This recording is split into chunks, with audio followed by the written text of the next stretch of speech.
আসসালামু আলাইকুম রহমতুল্লাহি ওবারাকাতুহু। প্রিয় ক্যাডেট প্রত্যাশী, স্বাগত জানাচ্ছি আমাদের ইউটিউব চ্যানেল সাজ্জাদ টিউটোরিয়ালে। আশা করছি আল্লাহ তাআলার অশেষ কৃপায় তোমরা সবাই ভালো আছো, সুস্থ আছো এবং তোমরা সবাই একটা ভালো প্রিপারেশন নিয়েছো। তবে আজকের পর্বে আমরা দেখব একটি গুরুত্বপূর্ণ ভিডিও। ওকে, তুমি যদি ভিডিওটি শুরু থেকে শেষ পর্যন্ত দেখো তাহলে তোমার জন্য খুবই একটা উপকার হতে পারে, আমি আশা করতেই পারি। দেখো, এই ভিডিওটিতে তুমি কি কি দেখতে পারবা সেটা কিন্তু মোস্ট ইম্পর্টেন্ট একটা বিষয়। দেখো, আমি আজকের এই ভিডিওটিতে তোমাদের দেখাবো পরীক্ষার আগের দিন তুমি কি করবা। এরপরে দেখব পরীক্ষার আগের রাতে তোমার করণীয় কি, এবং পরীক্ষার দিন সকালে কি করণীয়, এবং পরীক্ষার হলে তোমার করণীয়গুলো কি সেটা আমরা আজকের পর্বের ভিডিওটিতে দেখব। সো শুরু থেকে ভিডিওটি শেষ পর্যন্ত দেখার জন্য তোমাকে অনুরোধ জানাচ্ছি। আর হ্যাঁ, তুমি যদি আমার চ্যানেলে নতুন হয়ে থাকো তাহলে অবশ্যই কিন্তু সাবস্ক্রাইব করতে ভুলবে না। ওকে, দেখো পরীক্ষার আগের দিন তোমাদের করণীয় কি। ওকে, আমরা দেখব পরীক্ষার আগের দিন তোমাদের করণীয়গুলো কি হতে পারে, আমরা একটু দেখার চেষ্টা করি। দেখো, অবশ্যই বোর্ড বইগুলো সম্পূর্ণভাবে বারবার রিভিশন দিতে হবে পরীক্ষার আগের দিন। পাশাপাশি শিক্ষক কোচিং কর্তৃক নির্দেশিত সাজেশন, মডেল টেস্টের যে প্রশ্নগুলো আছে এই প্রশ্নগুলো তোমার উচিত বারবার রিভিশন দেওয়া।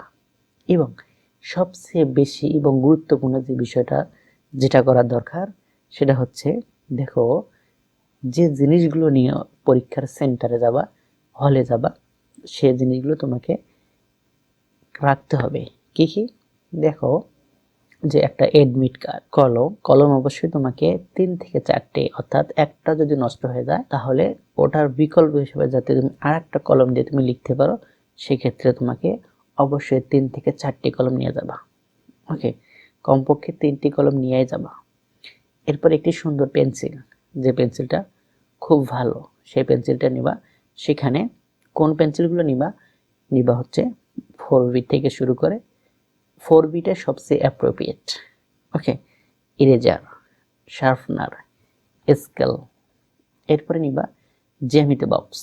তোমার যদি ছাত্র পরিচয় আইডি থাকে, অর্থাৎ আইডি কার্ড থাকে, তাহলে সেই আইডি কার্ডটা নিবা। ক্যালকুলেটর, অবশ্যই ক্যালকুলেটর এবারের পরীক্ষায় এবং গতবারের পরীক্ষায় অ্যালাউ ছিল, এবারও তোমাদেরও ক্যালকুলেটর অ্যালাউ করেছে। হ্যাঁ, ক্যালকুলেটরটা নিবা, কিন্তু কোন ক্যালকুলেটর জানো? অ্যানালগ ক্যালকুলেটর, যেটা তোমাদের ছোট, এই অ্যানালগ ক্যালকুলেটর তোমরা নিতে পারবা। এরপরে তোমার যদি নার্ভাস লাগে, কখনো পানি খেতে প্রয়োজন হয়, সেক্ষেত্রে তুমি পানির বোতলটাও নিতে পারো। ওকে, আমি যেগুলো নিতে বললাম অবশ্যই সেগুলো তোমার একটা ফাইলে, ছোট ফাইল বা বড় ফাইল হোক, এই ফাইলে সুন্দর করে পরীক্ষার আগের দিন গোছাইয়ে রাখবা। কি বলছিলাম তোমাদেরকে আমি আরেকবার বলে দিচ্ছি। দেখো, এডমিট কার্ড, কলম, পেন্সিল, ইরেজার, শার্পনার, স্কেল, জ্যামিতি বক্স, তোমাদের যদি আইডি কার্ড থাকে সেই স্টুডেন্ট আইডি, ক্যালকুলেটর, পানির বোতল যদি লাগে তোমাদের। ওকে, এই জিনিসগুলো পরীক্ষার আগের দিন সুন্দর করে গোছাইয়ে একটা ফাইলে রাখবা। এরপরে আমরা একটা জিনিস দেখি, পরীক্ষার রাতে তোমার করণীয় কি। হ্যাঁ, পরীক্ষার রাতে অবশ্যই পরীক্ষার রাতে তোমাকে রাত 10টার মাঝেই শুয়ে পড়তে হবে। অর্থাৎ ঘুম ধরুক বা না ধরুক তুমি 10টার মধ্যেই শুয়ে পড়বা। অনেকেই পরীক্ষার আগের রাতে অনেকক্ষণ পর্যন্ত জেগে থাকে, পরীক্ষার টেনশনে হয়তো বা অনেকেরই ঘুমে ধরে না। সো তোমার যদি এরকমটা হয়ে থাকে তাহলে তুমি আরও আগেই শুয়ে পড়বা, যাতে তোমার একটা রাতে প্রপার ঘুম হয় এবং সকালে ফ্রেশ মাইন্ডে তুমি পরীক্ষায় বসতে পারো। আর হ্যাঁ, তোমার কাছে যদি কখনো স্মার্টফোন থাকে অবশ্যই সেটার থেকে কিন্তু দূরে থাকবা। স্মার্টফোন পরীক্ষার আগে 144 ধারা জারি, সেটা তুমি টাচ পর্যন্ত করবে না। তুমি যদি স্মার্টফোন দেখো, তোমার যদি কোনো চোখে আলো আসে, তাহলে তোমার ওই স্মার্টফোনের কারণে, চোখের ওই আলোর কারণে তোমার ঘুম ধরবে না। ঠিক আছে? সো পরীক্ষার আগের রাতে ঠিক 10টার মাঝেই তুমি ঘুমের দেশে হারিয়ে যাবা। এরপরে তোমাকে বলবো পরীক্ষার দিন সকালে কি করবা। ওকে, দেখো পরীক্ষার দিন সকালে তোমার করণীয়গুলো কি হবে একটু বলি। যে সকালে তাড়াতাড়ি ঘুম থেকে উঠবা, উঠে ফ্রেশ হবা। এরপরে কি করবা? হালকা খাবার খাওয়ার পরে তোমার যদি কোনো বিষয় সকল বিষয়ের যে টপিকসগুলো তোমার মনে থাকে কম, সেই টপিকসগুলো আরেকবার রিভিশন দিবা। এরপরে তোমার কাজ কি হবে বলো তো? এরপরে যেহেতু তোমাদের বর্তমানে ঠান্ডার সিজন চলতেছে, অনেক ঠান্ডা, সকালে হয়তো কারো কারো ঘুম থেকে উঠতে মনে হয় না, তুমি যদি পারো যে গোসল করবা। এখন তোমার যদি গোসল করতে ইচ্ছা না করে, করার দরকার নেই। যদি ঠান্ডা থাকে, বেশি ঠান্ডা থাকলে তোমাকে গোসল করার দরকার নেই। আর যদি গোসল করতে হয় তাহলে এইভাবে করবা যে কুসুম কুসুম গরম পানি আমরা বলে থাকি, সেই কুসুম কুসুম গরম পানিতে তোমরা গোসল দিবা। এরপরে নাস্তা করবা, এরপরে তুমি খাবার খাবা। এখন খাবারটা কি পরিমাণে খাবা তোমাকে একটু বলি। বেশি খাবার কিন্তু খাবা না, অবশ্যই ভাজা পোড়া খাবার কিন্তু কখনোই ধরাও যাবে না। ভাজা পোড়া যে খাবারগুলো আছে সেগুলো কখনো টাচ করবে না। হালকা কিছু খাবা, সে খেয়ে পরীক্ষার কেন্দ্রের উদ্দেশ্যে রওনা দিবা। এমন ভাবে রওনা দিবা যাতে পরীক্ষার নির্ধারিত যে কেন্দ্র তোমার আছে সেই কেন্দ্রে 8টার আগেই পৌঁছাতে পারো। কি বললাম? 8টার আগে। মনে আছে তোমাদের পরীক্ষা কয়টায়? 10টায়। অবশ্যই তোমাকে 8টার আগেই পৌঁছাতে হবে। 8:30টায় তোমাদের কিন্তু ওই যে ক্যাডেট কলেজে যে পরীক্ষা হয়ে থাকে, যে সেন্টারে পরীক্ষা হয়ে থাকে, তোমাকে কিন্তু 8:30 বা 9টার মধ্যেই তোমাকে লাইনে দাঁড়াতে হবে। লাইনে দাঁড় হয়ে তোমাকে সেন্টারের মুখে যেতে হবে, অর্থাৎ তোমার হচ্ছে হলে প্রবেশ করতে দিবে। ওকে, এখন লাইনে দাঁড়িয়ে তোমাকে সারিবদ্ধ হয়ে পরীক্ষার কেন্দ্রে প্রবেশ করতে হবে। আর তোমার যদি ভয় লাগে যে আমি কিভাবে যাব, কিভাবে না যাব, পারবো কিনা, হ্যাঁ, তোমার যদি অভিভাবক থাকে তাহলে পরীক্ষার আগের দিন একবার ঘুরে আসতে পারো যদি সময় থাকে।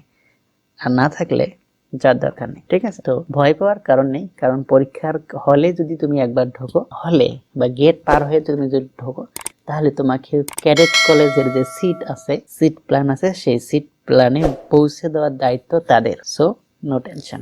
ওকে, এবার আসি তুমি পরীক্ষার হলে কি করবা। কি করবা দেখো। তুমি যখন পরীক্ষার হলে যাবা, সিট পাবা, তারপরে তোমার করণীয়গুলো কি একটু দেখো। যে পরীক্ষা হলে অবশ্যই শৃঙ্খলা বজায় রাখতে হবে। কি বললাম? শৃঙ্খলা বজায় রাখতে হবে। সিটের নিচে কোনো কাগজ থাকলে তার নিজ দায়িত্বে ফেলে দিবা। তা অবশ্য যদি সাদা কাগজও হয়, সেটাও তোমার উচিত ওই সাদা কাগজটা উঠাই নিয়ে ওখানে যদি পাশে ডাস্টবিন থাকে সেই ডাস্টবিনে ফেলে দিবা। ওকে, ফার্স্ট অফ অল যায় ওই কাজটাই করবা। সিট পাওয়ার সাথে সাথে দেখবা ওখানে কোনো কাগজ আছে কিনা। ওকে, কাগজ যদি থাকে সেটা তোমার উচিত সেটা হচ্ছে ডাস্টবিনে রেখে দিবা। এরপর তোমার কাজ হবে কি বলতো, যে উত্তরপত্র যখন তোমাকে দিবে, এখন প্রশ্ন যখন শুরু, অর্থাৎ পরীক্ষা যখন শুরু হওয়ার আগ মুহূর্তে তুমি যখন প্রশ্ন পাবা, প্রশ্নটা আগে সুন্দর করে দেখবা। অর্থাৎ প্রশ্ন যে সেটটা তোমার কাছে থাকবে, দেখবা সেরা আছে কিনা, কোনো সমস্যা আছে কিনা, সেটা সুন্দর করে চেক করে নেবা। আর যদি সমস্যা থাকে তাহলে সুন্দর করে দাঁড়ানোর পরে স্যারকে বলবা, এক্সকিউজ মি স্যার, এই প্রশ্নটা আমার একটু প্রবলেম আছে। সো স্যার তোমাদের প্রশ্নটা দেখার পরে চেঞ্জ করে দিবে। ওকে, এরপরে তোমার উচিত হবে কি উত্তরপত্রগুলো কিভাবে লিখবা, সুন্দর করে লিখবা। বুঝতে যদি তোমাদের কোনো সমস্যা হয় স্যারের দৃষ্টি আকর্ষণ করবা এবং সুন্দর সমস্যা সমাধান স্যার দিয়ে দিবে। আর হ্যাঁ, ইন্ডেক্স নাম্বার কিভাবে পূরণ করবে তার কিন্তু আমি একটা ভিডিও দিয়েছি। সো ইন্ডেক্স নাম্বার পূরণ করার ভিডিওটা তুমি দেখে আসবা। তো ইন্ডেক্স নাম্বার সতর্কতার সহিত পূরণ করবা। ওকে, যদি পূরণ করতে অসুবিধা হয়, তুমি যদি না বোঝো স্যারকে বলবা। এরপরে সবচেয়ে আরেকটা গুরুত্বপূর্ণ বিষয় আছে, সেই বিষয়টা আমি একটু বলার চেষ্টা করি। পরীক্ষায় কিন্তু তোমার 4টা বিষয়, জানো না?